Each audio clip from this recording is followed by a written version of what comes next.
Hey everyone, welcome back to Game of Crimes with Murph in the morning. And as you know, our guest today is Greg Kading. This is part two.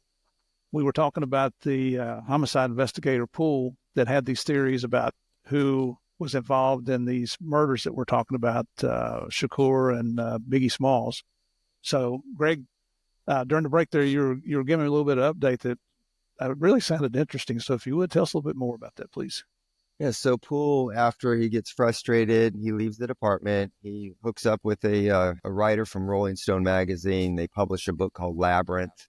The book basically is laying out Poole's theory about the LAPD's involvement in crime, about David Mack's involvement in the LAPD's cover-up.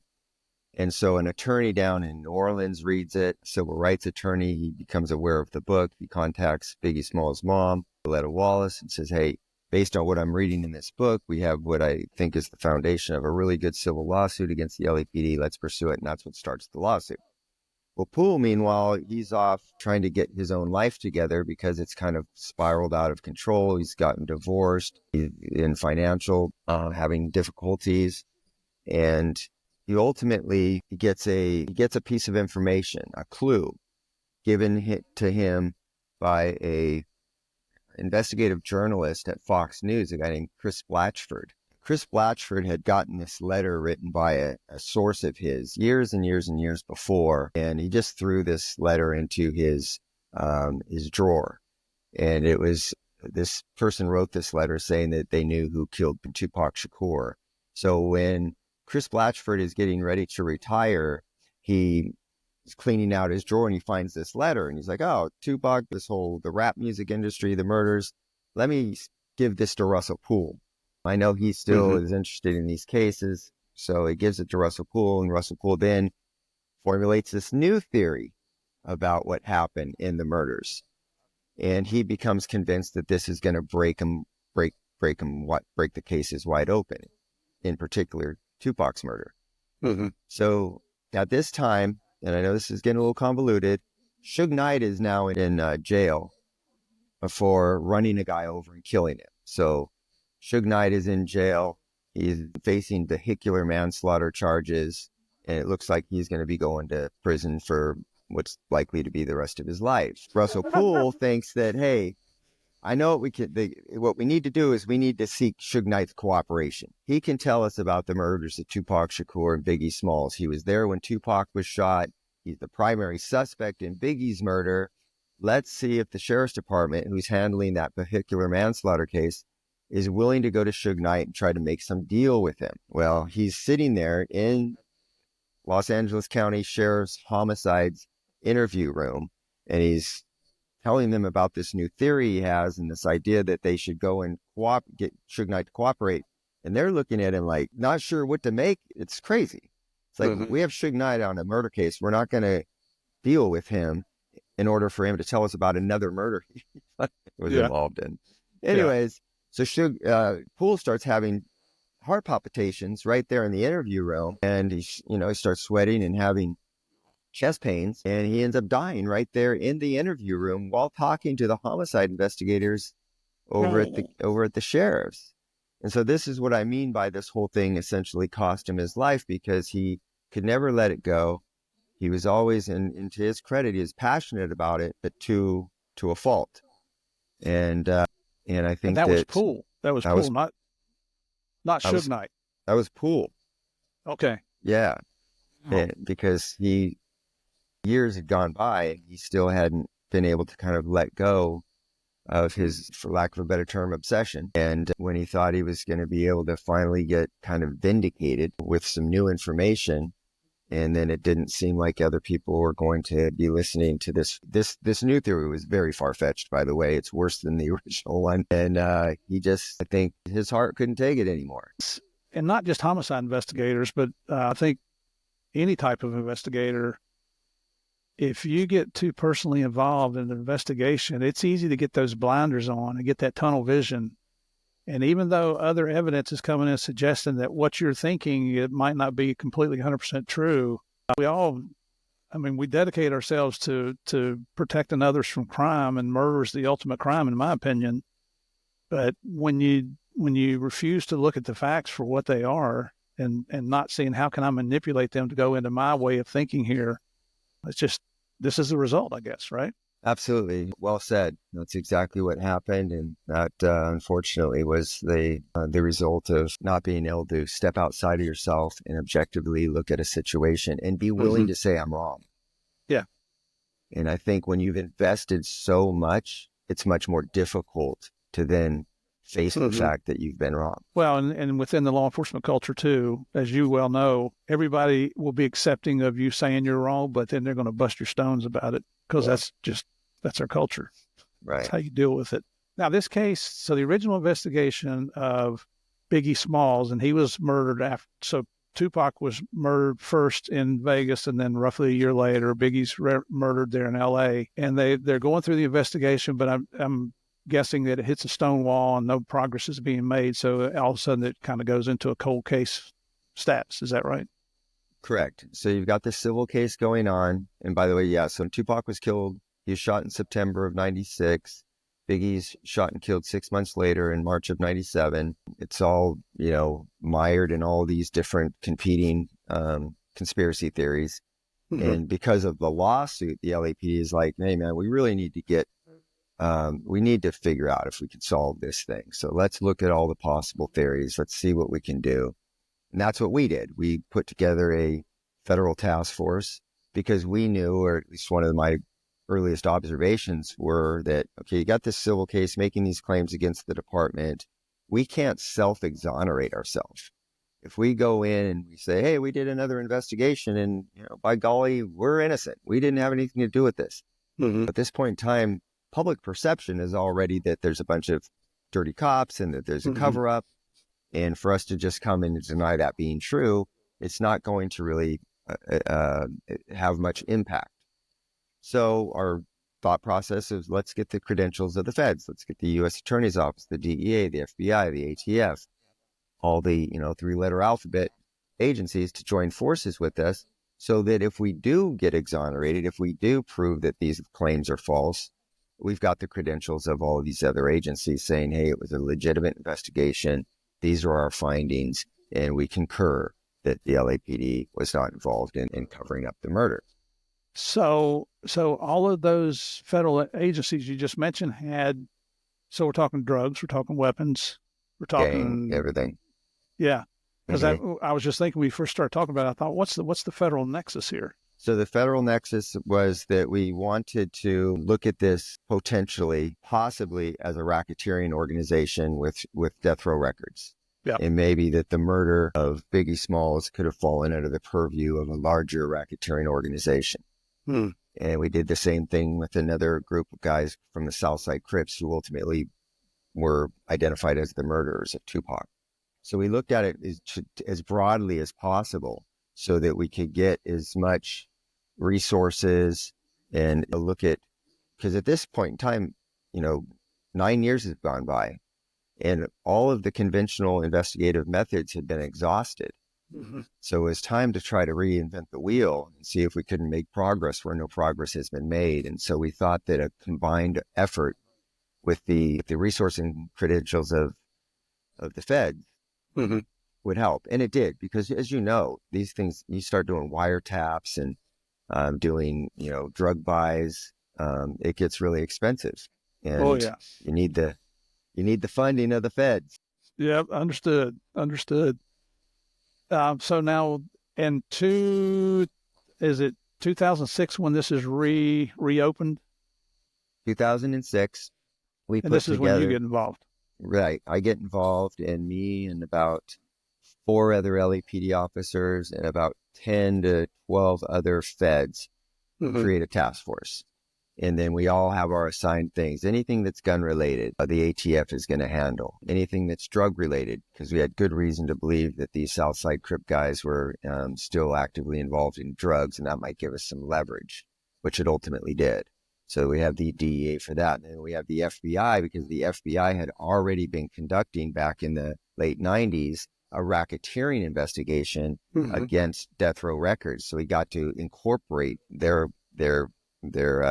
old investigation with a renewed investigation. So everybody had a role to play, and we were just trying to all work together to piece this thing together. And as I was reading in your book and then doing a little other research, let's say Biggie is East Coast, Tupac is West Coast. Correct. And this gangster rap is what I read. Sounds funny coming out of my mouth. It's gangster rap. We ended up with a East Coast versus West Coast argument. But then I read where these two guys actually became friends once they met each other and collaborated on some different music. But then I guess one wanted something from the other and the other didn't agree with it, and they had a falling out. Am I even in the ballpark with this? Yeah, kind of in the ballpark. So they were friends to begin with, and then they fell out. So the Biggie and Tupac were both friends back in the early 90s, into the mid 90s. And then Tupac got shot in New York, or, he basically got pistol whipped, but he shot himself during an incident where he got robbed at a studio. He thought that members of Bad Boy Records, such as Sean Combs and Biggie Smalls and other people, were involved in setting him up for that robbery. So that began the friction between Tupac and these other individuals in New York. But then as things continued to blossom and violence continued to occur, that's where we got this term East Coast, West Coast rivalry rap. It was really just one entity on the East Coast with one label, which was Bad Boy Records, which was Puffy Combs' record label, and then one entity on the West Coast, which was Death Row Records, Suge Knight's label. Those were the feuding factors. So we put this broader term on it, East Coast, West Coast, but it was really just one entity on the East Coast, one entity on the West Coast, and they were feuding at all the different levels. Suge Knight was feuding with P. Diddy, with Puffy. Mm-hmm. The artists were feuding, Tupac and Biggie. Tupac was running around saying that he had screwed Biggie's wife and putting really aggressive lyrics out there. And then you had the gangs that they associated with, and this is where it becomes the real problem, is the gangs that they're associated with are natural rivals. A blood gang from Compton and a Crip gang from Compton.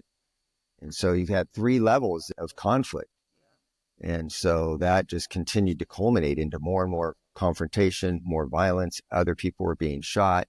And then ultimately Tupac gets shot as a result of it all in Las Vegas. Help me understand.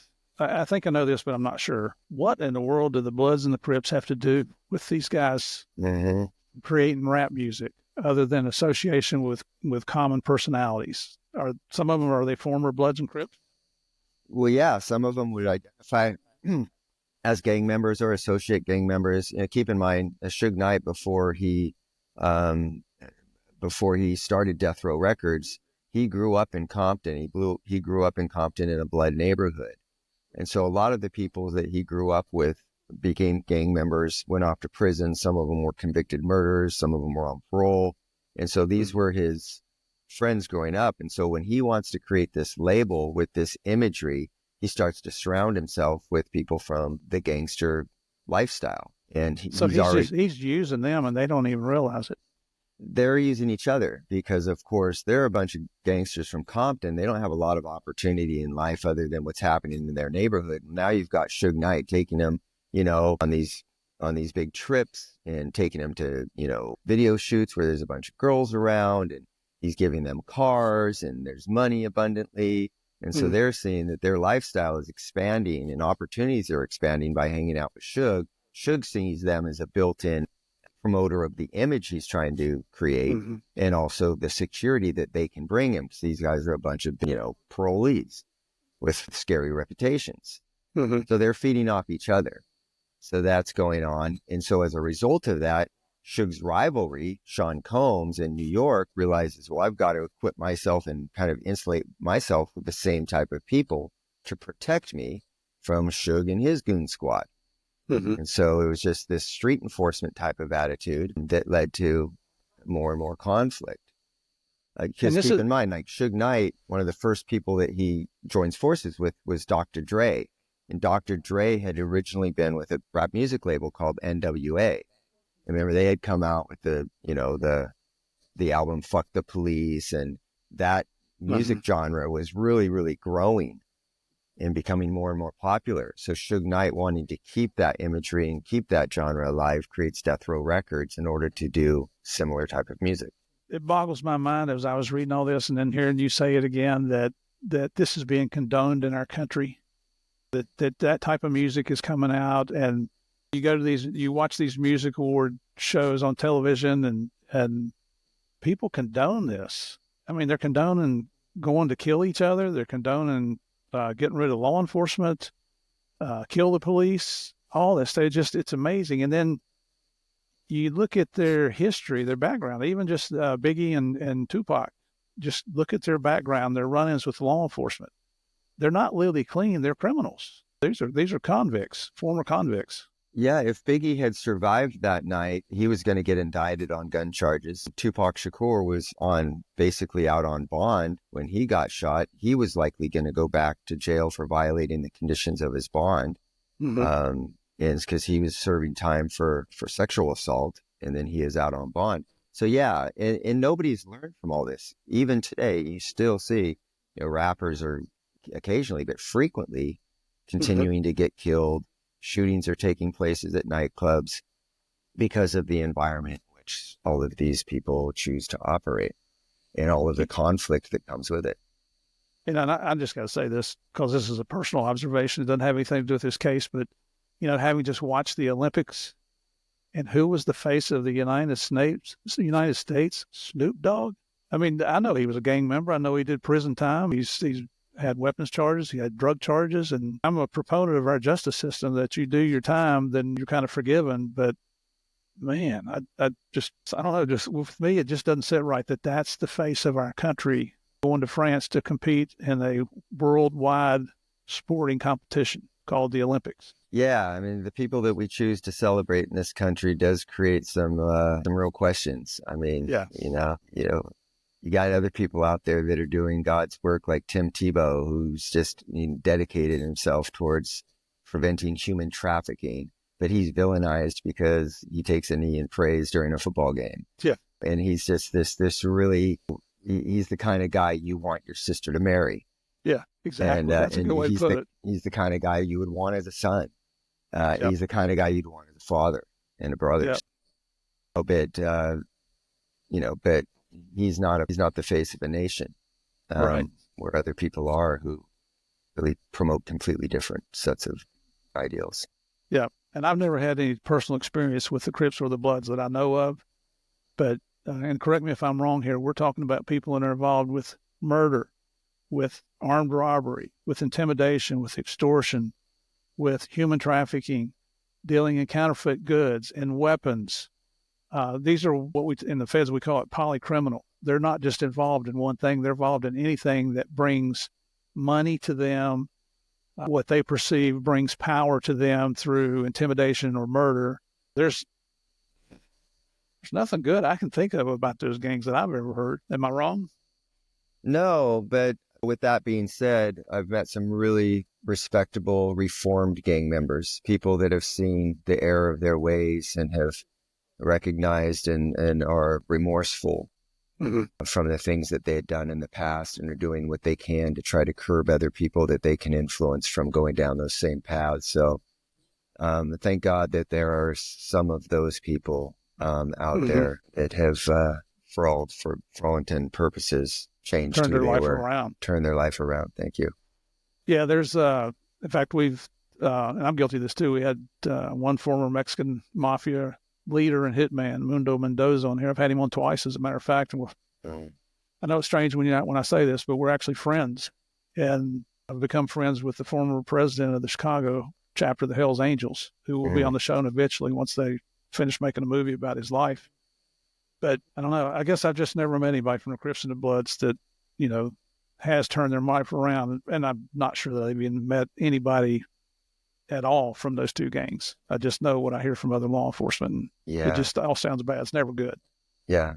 In general terms, you're right. I mean, the gangs are a pariah in society. They do nothing but feed off society and don't give anything good back.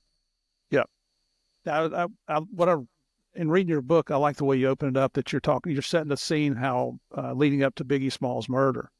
and they're at that club after there'd been an award show the night before. The next night, they're at the after party. They're in L.A., and I read about somebody saw in the garage when they were getting their cars, and I guess this was after the fire marshals were shutting the party down because there was too many people in the building, and it sounded like utter chaos is what it sounded like. And when they went to get the cars, they said they noticed a man unknown to them in the garage that had a bow tie on. Mm-hmm.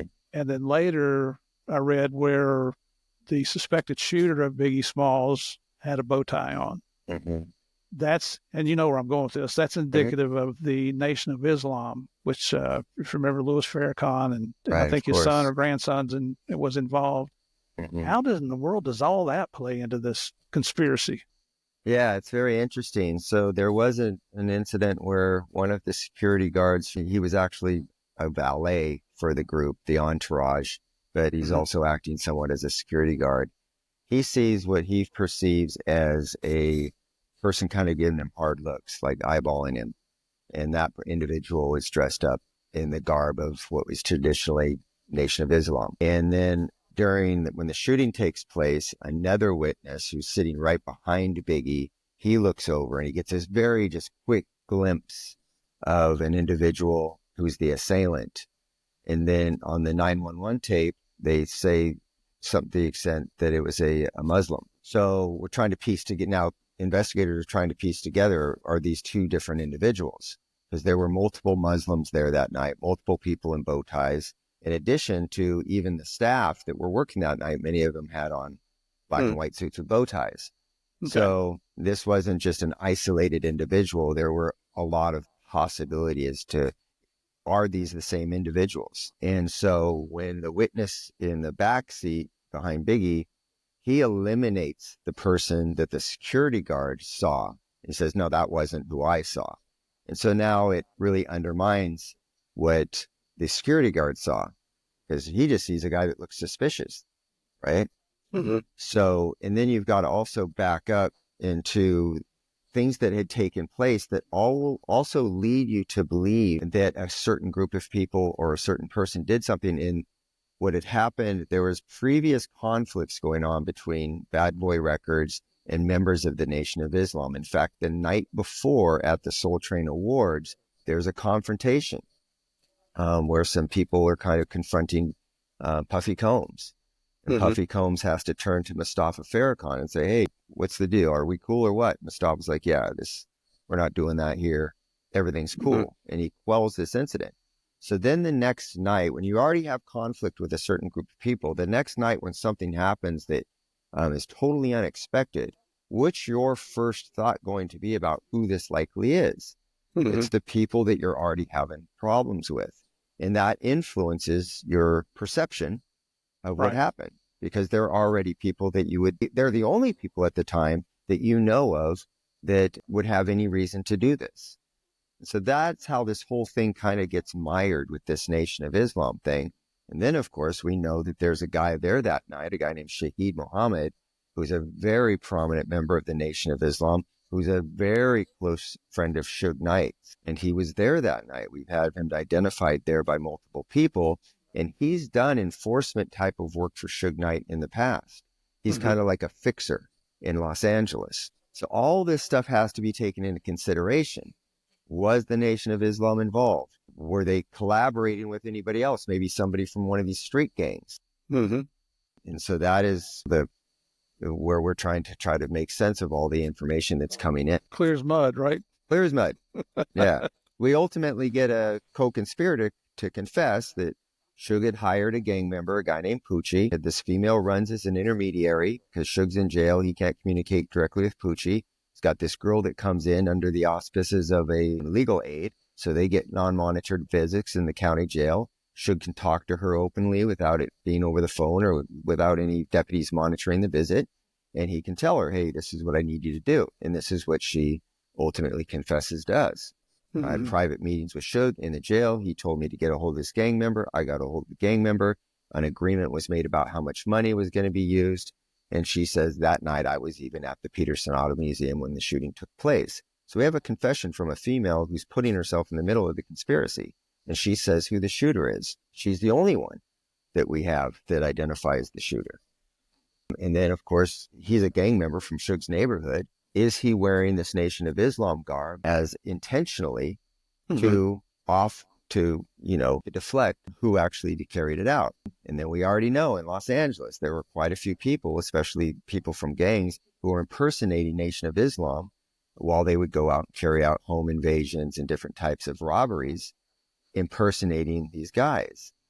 If there's a group you're going to take off, it's not the one I would pick.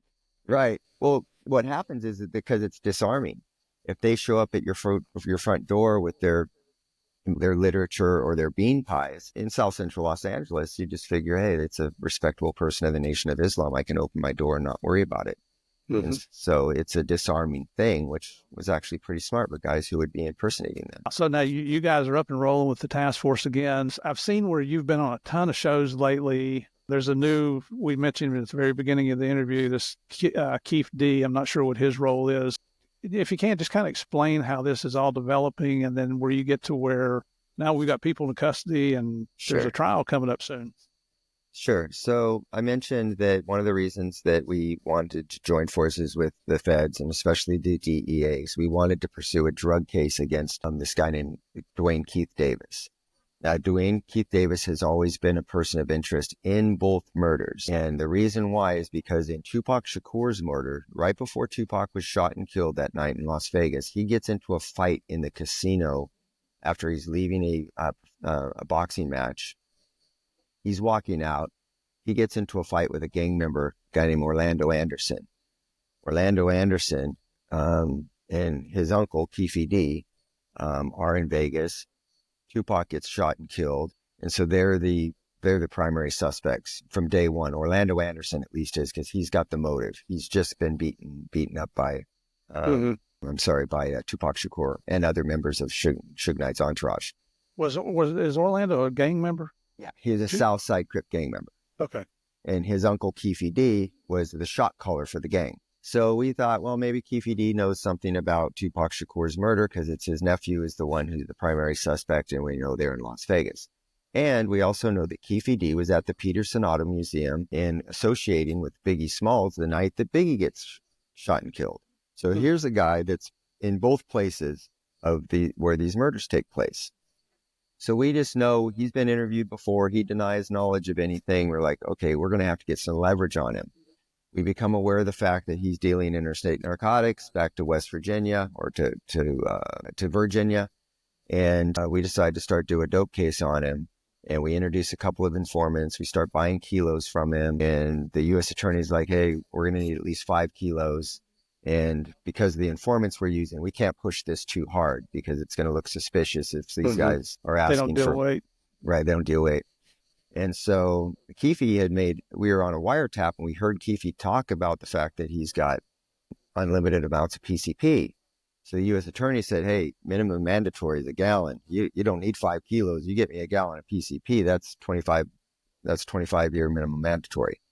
Wow. So we get our informant to go out and purchase a gallon of PCP, a direct hand-to-hand from Keefe D. So now we've got him, right? He's screwed. We've got all the wiretap calls. We've got all the surveillance video. We've got the hand-to-hands. We've done everything in order to get a rock-solid case against him.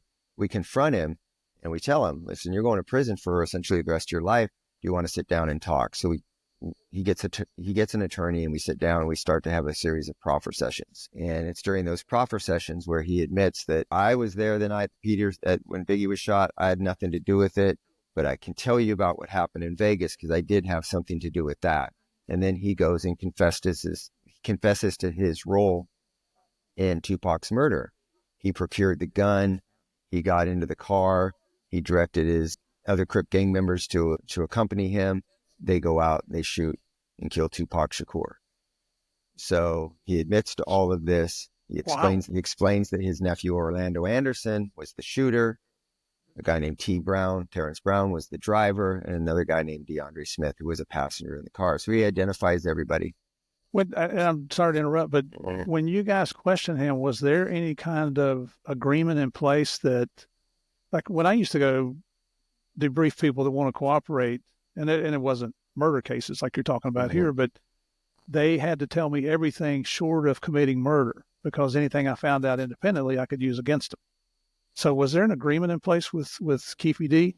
There was a proffer agreement, and the conditions of the agreement were anything that you tell us that's self-incriminating, we can't use against you. It doesn't mean you have any kind of immunity whatsoever. You do not have any type of immunity. All you have is protection from self-incrimination, including admissions of murder. Mm-hmm. So he gives us all this information. He tells us who all was involved in the conspiracy, including he mentions that one of the guys that solicited the murder was Puffy Combs. And so he tells us about the solicitation for the murder and then the actual murder itself. So there's a group of about 6 different people involved altogether, but there were 4 in the car that night. So he explains all this, and we know we can't use his own statements against him. Mm-hmm. And ultimately, time goes on, and Las Vegas is ultimately apprised of the fact that we've got a confession in their murder. But again, they can't really use it. So then we decide that we're going to make Keefe D an informant in order to try to get him to get self-incriminating statements from other co-conspirators. Mm-hmm. We begin with that, and then ultimately the LAPD decides, hey, this is a Vegas case. You guys need to be focused on Biggie. Biggie's our case. Biggie's the lawsuit. Let Vegas have Tupac. Give them your informant. Give them Keefe D. Give them everything you have. That's their problem. You guys need to be focused on Biggie. So that's what happens. Ultimately, no more progress is made in that case. They don't utilize Keefe D to the extent that he probably could have been utilized. They don't put cases on the other surviving co-conspirators until years go by, and I publish a book. I start to do different interviews, and Keefe D decides, hey, Greg's capitalizing on this story. I think I'm going to go capitalize on this story. I'm going to go and tell my story. And so he's under this false impression that he has some type of immunity. Mm-hmm. So he goes out and he starts appearing on documentaries and podcasts. He even writes a book laying out his involvement in the murder under the false impression that he's got some type of immunity. Well, after Remember what I said earlier, you can't make this shit up.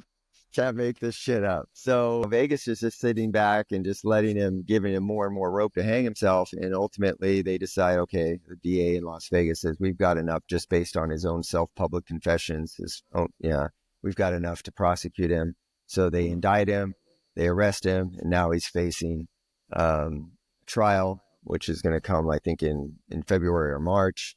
And it's essentially a trial where the defendant is the primary witness in the case is the defendant himself. It's unprecedented. And so that's where it's at. He's probably going to plea out, or if he goes to trial, it'll be a really entertaining trial. But then comes into the question, because of what's currently happening with P. Diddy, is, Keefe D says that Diddy had solicited the murder and offered him $1 million to carry out the murder of Tupac and Suge. So whether or not that goes beyond Keefe D's own murder trial into something else is yet to be seen. How would that tie into Biggie? So now you guys are back investigating the Biggie case, and how is that developing? So almost simultaneous to the progress that we're making in Tupac's case, we get this female who happens to be one of Suge Knight's baby's mothers. She confesses to her role. We get leverage against her, same type of thing. She's going to lose custody of your kid. She's going to jail. She's going to lose her house. We get all this leverage on her. She says, give me a proffer agreement. So we give her a proffer agreement, and she explains everything that happened in Biggie's murder. Now, when we bring that to the attention of the attorneys that are defending the city against the civil case, of course, they share that information with the attorneys, the plaintiffs, Valletta Wallace's team of attorneys, and they're already having all kinds of problems with their civil case. It's falling apart. Well, now they find out that, hey, somebody just confessed to the murder, and they didn't implicate any of the cops that you guys are suggesting. There's no corruption, as you guys are suggesting. This is the nail in the coffin for your civil case, because all they're going to do is introduce the fact that they've solved this case, and it refutes everything that you've been alleging in the lawsuit. So they decide they just not going to throw any more good money after bad. They go and they retract the lawsuit against the city. The lawsuit is now gone. The city is no longer facing the threat of some type of judgment. And we go to the DA's office and say, can you prosecute on this singular witness who claims to be a co-conspirator. And the DA says, no, not just based solely on her own admissions. Her being, here's where it gets complicated. So she's got this long history of getting some fake driver's licenses. She's got a long history of insurance fraud, all of this stuff. So she's committed multiple counts of perjury over her lifetime. Of course, if you try to put her on the stand, testify to her role in the murder, what's going to happen? She's going to get discredited. Her integrity's out the window. Yeah. The window. And so the DA says, I can't prosecute just based on this girl's confession. And so the LAPD decides that lawsuit's gone, it's unprosecutable. The shooter's dead. Poochie, the gang member that she claims did the shooting, he's dead. Suge Knight's already in prison for this other unrelated homicide. And the LAPD decides that, it's basically an unsolvable case, and it remains in the archives. Wow. That's very bittersweet. I'm surprised because it sounds like his mom, Valletta, I think you said Valletta Wallace, sounds like she's very, very outspoken. Yeah, she's almost as much of a victim of all this as her son. I mean, obviously, her son paid the ultimate vice. He's the victim. She's equally victimized in this case by bad advice, bad police work, bad influence. I think that my heart goes out to her because she deserves justice. She never got it. And we could have done a whole lot better to fulfill our responsibilities to her. But unfortunately now it is what it is. And I think that at least we can tell her what happened, and that Suge Knight is in jail for the rest of his life, and that the shooter of her son has been killed in the same violent manner in which he carried out the assault on her son. And she has said to me, she said, Greg, if that girl, the co-conspirator that confessed, if she came to me and admitted publicly her role, because she's now been given immunity, by the way, and if she were to come and apologize and seek my forgiveness, I would extend my hand of forgiveness to her, and I could let this whole thing rest. But unfortunately, this stubborn female just she wants to believe everything's just going to kind of go away. And I thought that was a very gracious thing for Valletta Wallace to do, is say that if she came to me and apologized and publicly apologized, I would extend a hand of forgiveness and we can let this whole thing go to rest. Yeah, I'm not sure I would be that forgiving if it was my child, right? Any of my children. Yeah. So now, how does P. Diddy fit into all this now? I mean, we've all heard about what's going on with him lately, and he's in jail and all these accusations. We all saw the video where he's beating up the girl in the hotel hallway, and I mean, he just sounds like a real piece of work here. Yeah, his true colors that seem to have been camouflaged and hidden for many years are now coming to the surface. And I think even for me, my impression of him has changed considerably now that all of this historic information is starting to be revealed. And so he's facing some real challenges ahead. They've got the criminal racketeering case against him. I think there's likely going to be maybe a civil racketeering case against him. And then ultimately, if they're able to corroborate Keefe D's claims that he solicited the murder of Tupac and Suge, now he may ultimately be facing future murder charges. So the world's definitely crumbling around him. And we'll have to see how it all plays out. And I just thought of a question I should have asked you before I asked about Diddy, was who does the girl that identified Poochie as the shooter, who sanctioned the hit on Biggie Smalls? So she went to now keep in mind, Tupac and Suge had just both been shot in Las Vegas. Tupac dies. Because of the assault that took place just prior to that shooting, Suge Knight was involved in the beatdown of Orlando Anderson. Okay. Yeah. So at that time, Suge was on felony probation. So when they get the videotape of him stomping a guy at the MGM in Vegas, he gets his probation violated, and he's looking at going back to prison for 8 years, which was his tail on his probation. So now he's in jail. Tupac's dead. Death row is going to fall apart while he's languishing away in jail. So he summons the girl and says, I want you to retaliate, get a hold of this individual who I know will do this for me. And so she sets it up for Suge. He solicits and he gets the money in order for her to pay the shooter. Yeah. And I apologize. I missed that when you're talking about it. I was trying to think of It's another question. complicated. It's complicated. D's and Shugs and Keefy D's and Lanes and Dre. It's like so many different names to keep track of. Well, and that's when I first started reading your book, which was over a year ago. I just thought, there's no way I'm going to keep up with this. And I'd mentioned it to Mel, and he said, "Oh man, you've got to see his presentation, Greg's presentation, your presentation, because you've got a chart." And I'm a visual learner. And if when people would come and explain drug conspiracies to me, Mm-hmm. I made them draw the circles and show me the links, and I could understand it then. I should have done that before today, right?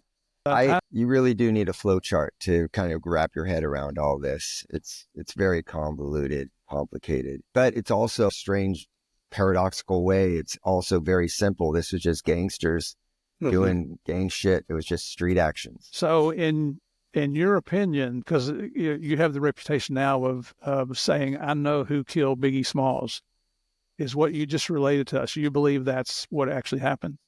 100%. Yeah, there's no doubt whatsoever in my mind. Orlando Anderson killed and shot Tupac Shakur along with other co-conspirators. I believe that this particular female was telling us the truth when she said Suge Knight solicited the murder of Biggie Smalls, and it was carried out by a gang member associate of his. And the Nation of Islam had nothing or anything to do with it? That's an unanswered question, whether or not this individual acted alone or if he had help that night. Now, it would reason that if he's in a car and he's lying in wait, somebody's going to have to let him know, here's where your targets are, because he's going to be sitting in a car outside of the museum. These guys are getting loaded up in their car inside of a parking, a covered parking area. So it makes the most sense that the shooter had a spotter. Now, if that was one of these individuals from the Nation of Islam, we don't have any evidence to say that, but we can't also eliminate that as a possibility. And that occurred on Wilshire Boulevard, is that right? It did. It occurred on Wilshire Boulevard. And I need to give this caveat. When I say that, I'm not implicating the Nation of Islam. I'm just saying an individual acting on his own who happened to affiliate with them, but not that they had anything to do with it. Understood. I've been on Wilshire, not a lot like you, but just under normal circumstances, traffic there is pretty rough. And after the way you explained when the fire marshals called off that after party that night, just prior to Biggie's murder, I can't imagine the pandemonium and the chaos that was going on there. So how could the shooter car get to the right position to be able to pull the trigger if he didn't have a spotter? Exactly. Yeah. And that's just Murph's simple way of looking at things. No, whether it's right or not. It's common sense. I mean, that's the way to look at it, because there was just pandemonium. There's chaos. There's people running across the streets. There's cars peeling out. There's cars stopping, waiting for people to get in. It doesn't make any sense for a guy, unless he's extremely lucky, to be able to just pick out the right car at the right time and get the right target. And to be able to get beside the car. Yeah. So I also saw a tirade, I guess. Is that Keefy D was in court? He was trying to get bond, and the judge refused to give him bond, but he goes off on you, doesn't he? Yeah, he's upset about the fact that I think he thinks I should be in jail for some reason. I mean, that's kind of the way that he sees all this. It's like, hey, Greg got to go out and talk about it and didn't have to suffer consequences. Why, when I talk about it? Well, because you're one of the murderers.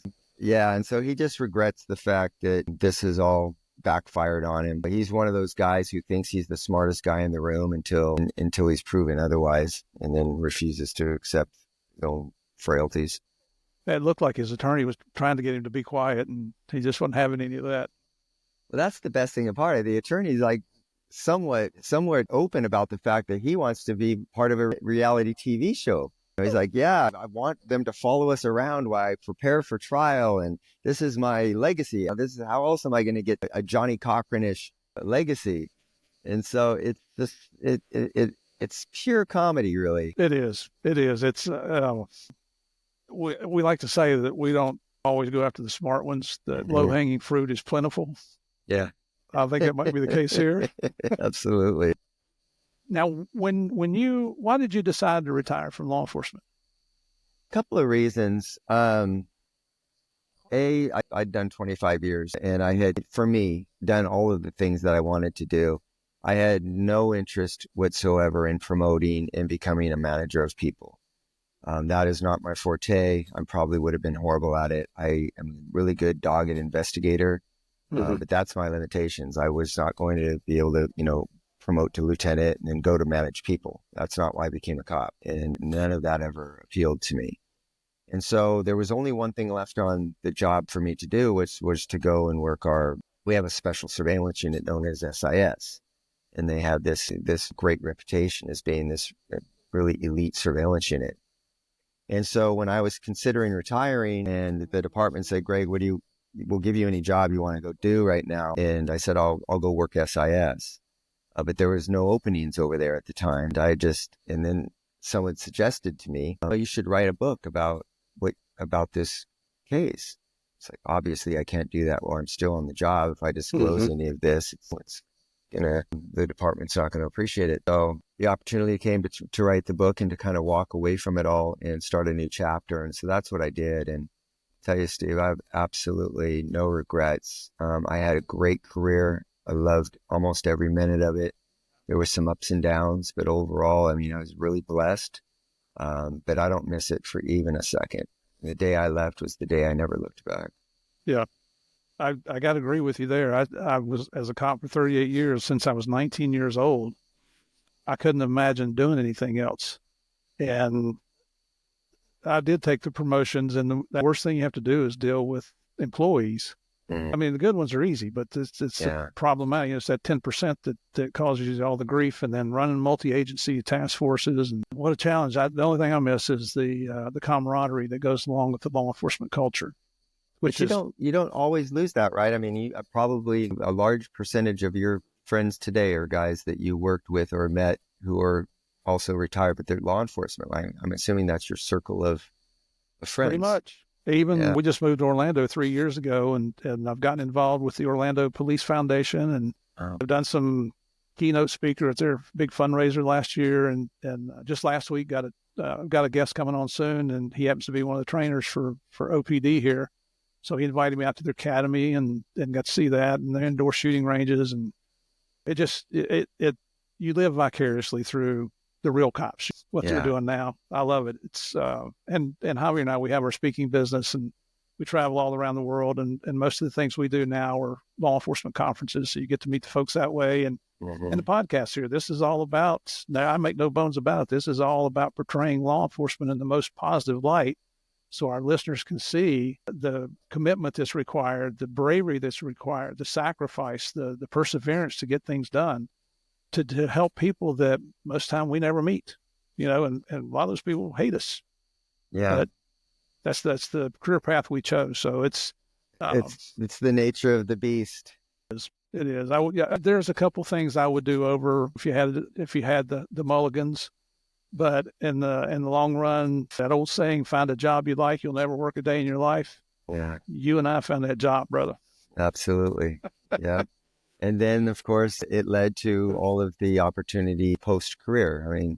You've got this great podcast. You have this very unique opportunity to have been a major character in a highly successful series. All of that.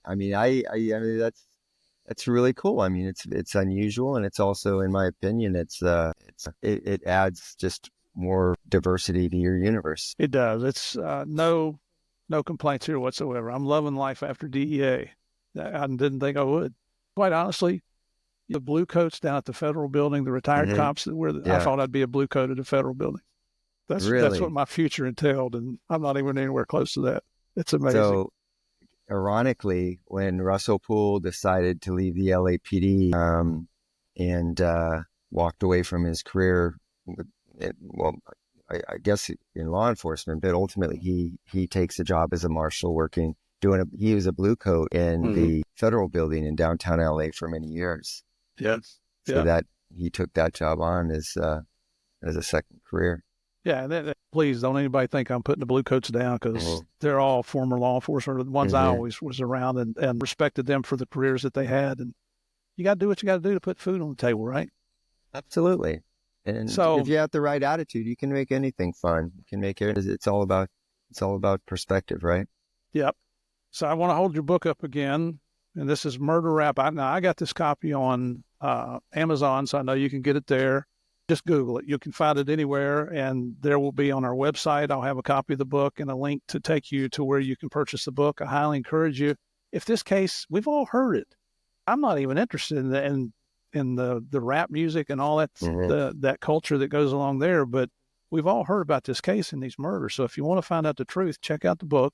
Like I always say, don't believe what the media tells you and don't believe what's on the internet, because that doesn't make it true. Do your own research, your intelligence, and you decide what the truth is. Now, after the book, what are you doing now? So the book, it took on a life of its own. And then in 2015, a documentary filmmaker took the book and produced it as a documentary under the same name, Murder Rap. And then in 2018, there was a limited series on Netflix called Unsolved, The Murders of Tupac and Biggie. And so that was a scripted series, a 10-episode scripted series. So that all kind of took on its life of its own. Meanwhile, after retiring, I got my PI license and opened up my own little private investigations company and stay relatively busy with that. But as of right now, I have a new passion, and that's this other case that I'm working on very hard. As a matter of fact, I'm hoping to do it soon as a podcast, similar to what you're doing, but focused on one case about an LAPD officer named Christopher Dorner, who back in 2013 went on a shooting rampage. And San Bernardino County. Yeah, exactly. He was LAPD. Yeah. And then when he got fired and couldn't get his job back, he decided that he was going to take matters into his own hand and go out and start shooting cops. Yeah, we actually had Alex Collins as a guest here on the show, a couple years ago. I met him at the Southern California Gang Conference, as a matter of fact. What a stud. He is. Oh, my gosh. I mean, you talk about motivation. Somebody keep you motivated. Right there it is. He's walking and talking, and he shouldn't be. Yeah. But the will to survive right there is... Absolutely. Yeah, unbelievable. In fact, every year at the Southern California Gang Conference, they have the Alex Collins Award of Bravery. Bravery Award, I guess would be the better way to say that. And, I mean, what a tribute to him. Yeah, so, well deserved.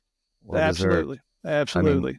I mean, it's the kind of incident that you want guys starting their law enforcement career to see what happens when you're in a life and death situation and how to survive. And so I think he's one of those few guys that's thankfully around to tell their story. Yep. Yeah. That goes right back to never give up. Right. Exactly.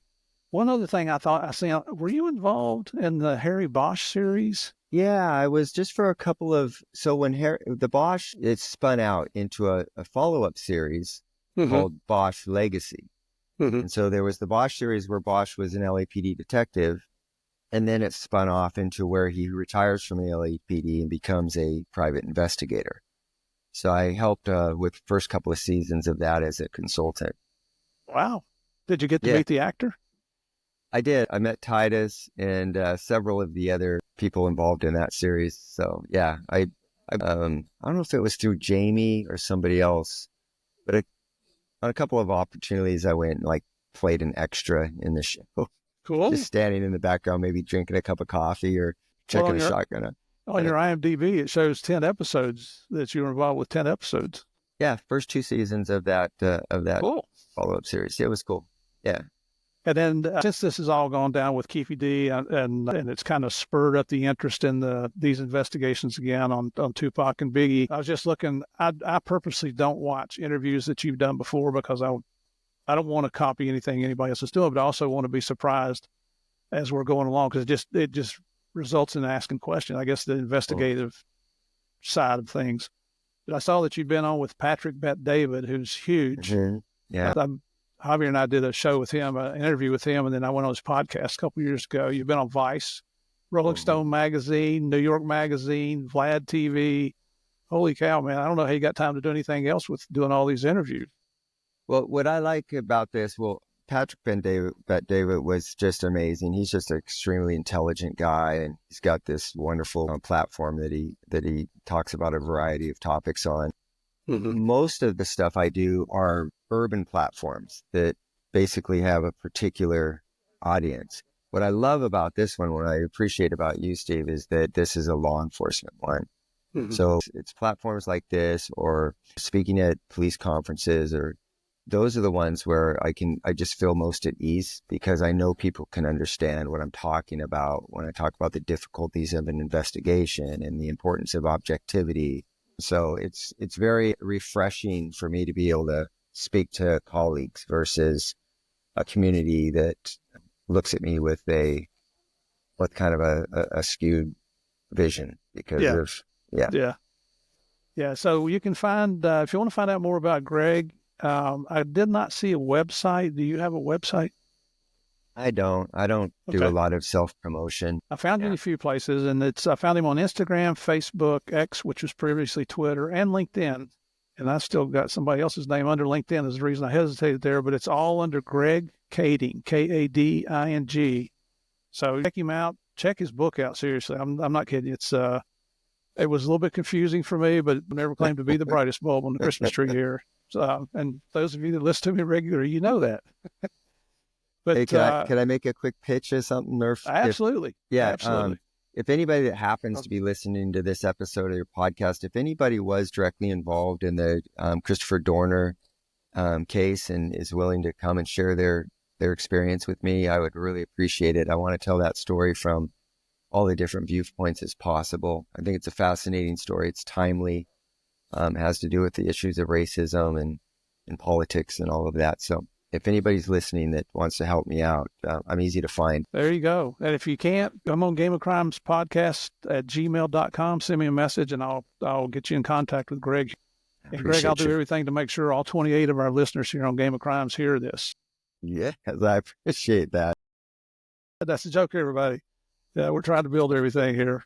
So listen, honor to have you on here, brother. I know you've given me more than 2 hours of your time, and I can't thank you enough for that. For our listeners, we always say, especially on the Patreon side, you give me your time and your money, I can replace your money, but I cannot replace your time. So more than happy to promote that for you. Anything else we can, including your book, it'll go on our website. Ladies and gentlemen, once again, thank you for coming back to the Game of Crimes once a week.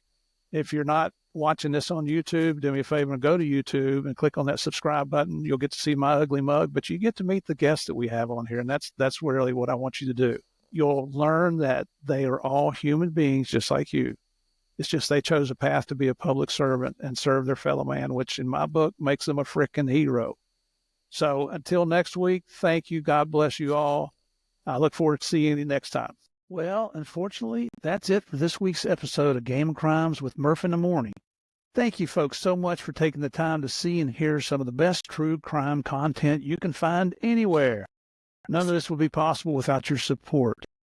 If you didn't know this already, Game of Crimes is now on YouTube. Just type in Game of Crimes Podcast in the YouTube search bar. You can send me your comments on Apple, Spotify, YouTube, or to our email address, which is gameofcrimespodcast@gmail.com. Our website, it's gameofcrimespodcast.com. That's where you'll find all our episodes, books written by our guests, merchandise, and more. If you're looking for even more content, now go over to patreon.com/gameofcrimes and sign up.